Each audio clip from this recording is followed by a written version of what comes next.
Здраво на сите! Ја гледате 113-та епизода на Шорткат. Јас сум Нина, а ова се случувањата кои бележаа неделата.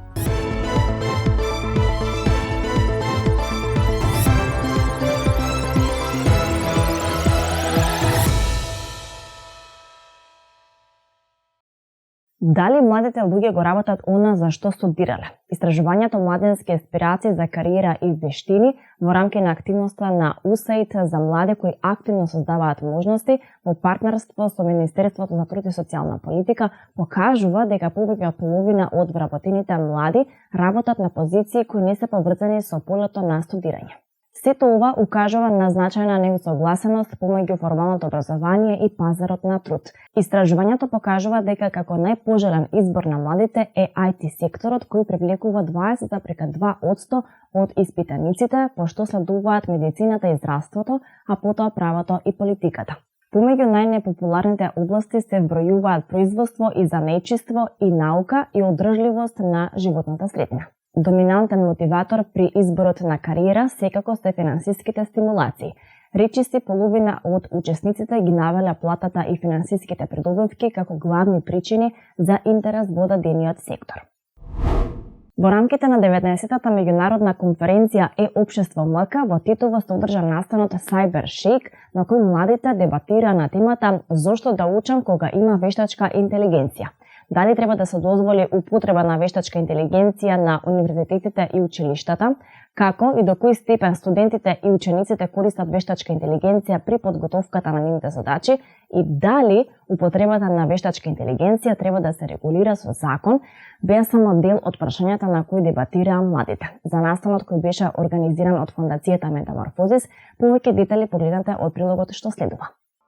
Студентите може да ја користат вештачката интелигенција како дополнителна алатка за време на нивните студии, но тие не треба целосно се потпираат на неа, бидејќи тие прво мора да го научат тоа што вештачката интелигенција им го нуди како готов материјал. Ова меѓу другото го истакнаа панелистите на дебатата за млади. Според студентките Зана Речи и Њом за Бехадини, употребата на вештачката интелигенција за студирање е еднаква на употребата на интернетот или другите алатки. Тие истакнаа дека студентите ја користат неа поради две причини: за плагијаторство или како дополнителна алатка за учење. Студентите побараа од професорите поконкретно да ги учат за употребата на вештачката интелигенција, бидејќи тоа би им било од голема помош, но и за едукација за ризиците што може да произлезат од употребата на вештачката интелигенција.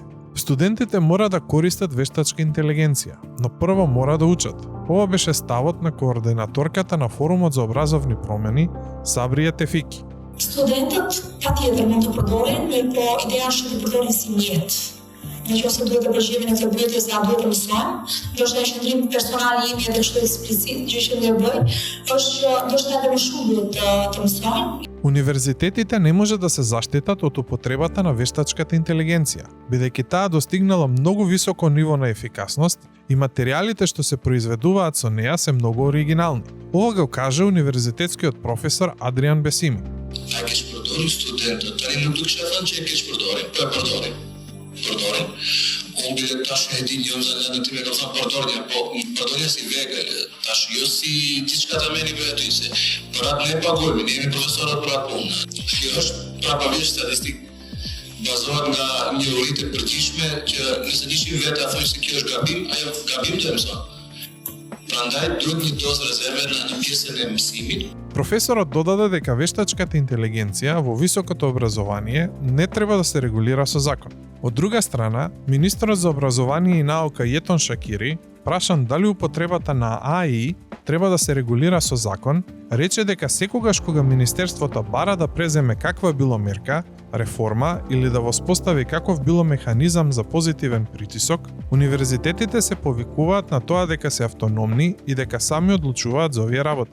Jam që të mbështetet, po deri diku çështja e disa elementeve të rëndësishme të cilat do duhet diskutuar një herë për të parë aspektin e sigurisë, aspektin e etikës të menaxhimit të kësaj inteligjencë artificiale. Duhet parë elementet përfituese të cilat mund të kemi, qoftë në reformën e programeve arsimore, qoftë ka përfitimet të cilat mund të marrim në sistemi në arsimor fillor të mesëm ose më të utile në sistemin arsimor fillar, do të kisha thënë, por ama duke përdorur mënyra të mira. Меѓу другото, учесниците на дебатата се согласија дека вештачката интелигенција воопшто не треба да се користи во основното образование.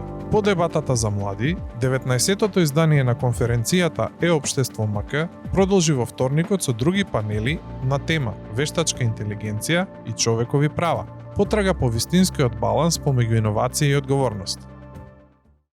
Продолжуваме на истата тема – едукација, дебати и обуки за младите. 14 млади, prvenstveno студенти и новинари од целата земја, од 14 до 16 декември учествуваа на обуката Новинарство базирано на податоци и визуализација на податоци.